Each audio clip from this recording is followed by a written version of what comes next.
Hi, I'm Marcy Lindsay, one of the Georgetown ISD digital learning coaches, and today I'm going to show you how to install software from the Software Center on your Windows 10 laptop.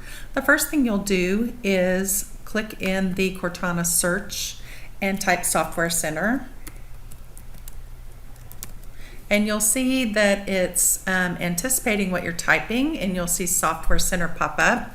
Click on that, and the Software Center is going to launch. The first time you open the Software Center, it may take a few seconds, minutes for your applications to load, and then you'll start to see some icons fill in. Notice that there's lots of applications in the Software Center, and some you'll have access to, and others you won't have a license to use. So make sure you're installing things that you've been asked to install or that you have a license to install. So one thing that you'll probably want to start off installing is the VLC media player. So I'm going to type in the search bar V as in Victor, LC, and search.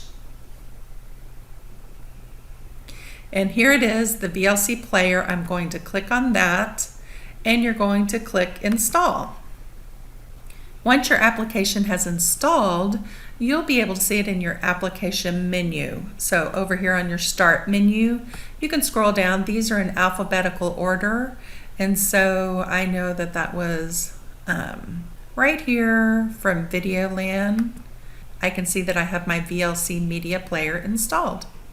So that is how you install software applications using the Software Center in Georgetown ISD on your Windows 10 laptop.